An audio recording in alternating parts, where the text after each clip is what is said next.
अरविंद केजरीवाल जी को शराब घोटाले में 21 दिसंबर को ईडी ने सम्मन किया है। दिल्ली के लोगों को अब ये इंसाफ मिलेगा।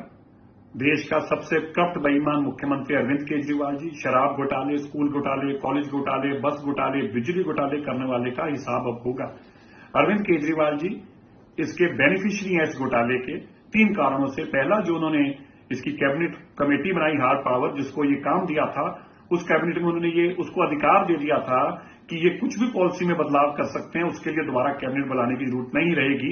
इसी के चलते मनीष सिसोदिया जी और उनके साथियों ने इसमें बदलाव किया और प्राइवेट लोगों को काम दिया।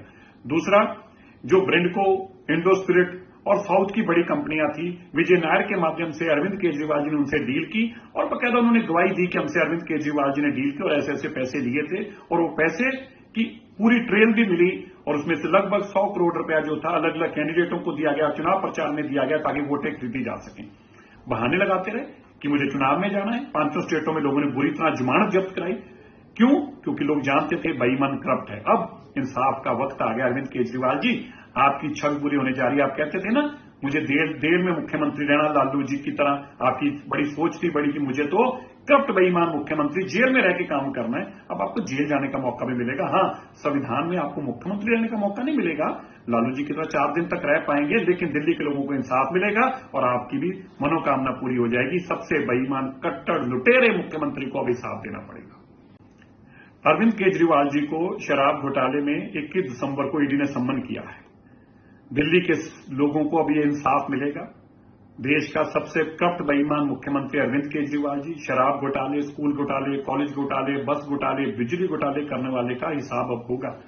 अरविंद केजरीवाल जी इसके बेनिफिशियरी हैं इस घोटाले के 3 कारणों से। पहला, जो उन्होंने इसकी कैबिनेट कमेटी बनाई हार्ड पावर, जिसको ये काम दिया था, उस कैबिनेट में उन्होंने ये उसको अधिकार दे दिया था कि ये कुछ भी पॉलिसी में बदलाव कर सकते हैं, उसके लिए दोबारा कैबिनेट बनाने की जरूरत नहीं रहेगी।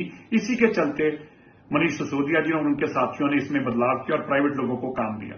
दूसरा, जो ब्रिंडको, इंडो स्पिरिट और साउथ की बड़ी कंपनियां थी, विजय नायर के माध्यम से अरविंद केजरीवाल जी ने उनसे डील की और बकायदा उन्होंने गवाही दी कि हमसे अरविंद केजरीवाल जी ने डील की और ऐसे ऐसे पैसे लिए थे और वो पैसे की पूरी ट्रेल भी मिली और उसमें से लगभग 100 करोड़ रुपया जो था अलग अलग कैंडिडेटों को दिया गया, चुनाव प्रचार में दिया गया ताकि वोटें खरीदी जा सकें। बहाने लगाते रहे कि मुझे चुनाव में जाना है। 5 स्टेटों में लोगों ने बुरी तरह जमानत जब्त कराई।